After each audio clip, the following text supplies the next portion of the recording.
राहुल गांधी का तेवर बदल चुका है। इस तेवर से बीजेपी भी सदन में रूबरू हो चुकी है।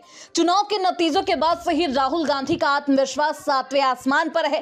राहुल गांधी लगातार बीजेपी पर हमलावर है, लेकिन बीजेपी भी राहुल गांधी के हर सवाल का सटीक जवाब दे रही है, साथ साथ उन पर कटाक्ष भी कर रही है। हिंदू धर्म का अपमान करने की बात राहुल गांधी ने कही, जिसके बाद से ही बीजेपी खेमा लगातार राहुल गांधी पर हमला बोल रहा था। लेकिन अब शंकराचार्य राहुल गांधी के समर्थन में उतर आए हैं। राहुल गांधी की हिंदू वाले बयान पर हो रही आलोचना के बीच ज्योतिर्मठ के 46वें शंकराचार्य अविमुक्तेश्वरानंद सरस्वती कांग्रेस सांसद के समर्थन में आ गए। उन्होंने कहा कि राहुल गांधी का भाषण हिंदू धर्म का खंडन नहीं करता। हमने राहुल गांधी का पूरा प्रवचन, जो भाषण उन्होंने संसद में दिया था, उसको निकाल करके देखा और हमने उसमें पाया कि वो तो ऐसा कह ही नहीं रहे हैं। वो तो कह रहे हैं कि हिंदू धर्म में हिंसा का स्थान ही नहीं है।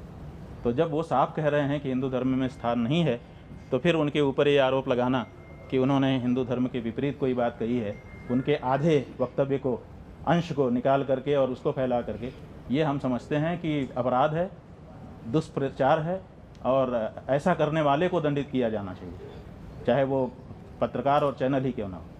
गलत है।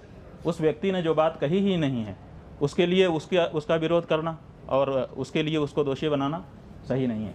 उन्होंने साफ कहा कि हिंदू ऐसा नहीं कर सकता, बहुत साफ कहा हिंदू हिंसा नहीं कर सकता।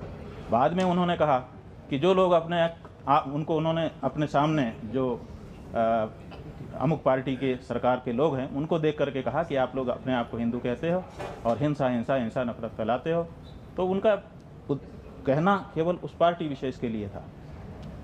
हिंदू समाज के लिए उन्होंने पहले ही, इसके ठीक पहले जो वक्तव्य दिया है, उसमें हिंदू की बात कही है। तो हमने वो पूरी बात देख ली, इसलिए हमारे मन में उसके लिए कोई बात नहीं। दरअसल संसद में राष्ट्रपति के अभिभाषण पर धन्यवाद प्रस्ताव पर बहस के दौरान विपक्ष के नेता के तौर पर अपने पहले भाषण में राहुल गांधी ने बीजेपी नेताओं पर सांप्रदायिक आधार पर लोगों को बांटने का आरोप लगाया। अपनी बात रखते हुए राहुल गांधी ने कहा, जो लोग खुद को हिंदू कहते हैं वे हिंसा की बात करते हैं। राहुल गांधी ने जब भाजपा पर यह आरोप लगाया तो प्रधानमंत्री मोदी और गृह मंत्री अमित शाह ने आपत्ति जताते हुए कहा कि कांग्रेस नेता ने पूरे हिंदू समाज को हिंसा कहा, जिसके बाद से ही इस बयान पर खूब सियासत हुई। हालांकि इन सब के बाद राहुल गांधी के 1 जुलाई को दिए गए इस भाषण पर कैंची भी चला दी गई। वहीं अब शंकराचार्य खुद राहुल गांधी के समर्थन में उतर आए हैं। बहरहाल अब देखना बेहद दिलचस्प होगा कि आगे इस बयान को लेकर क्या कुछ सियासत होता है। Bureau report, TV7 Bharat.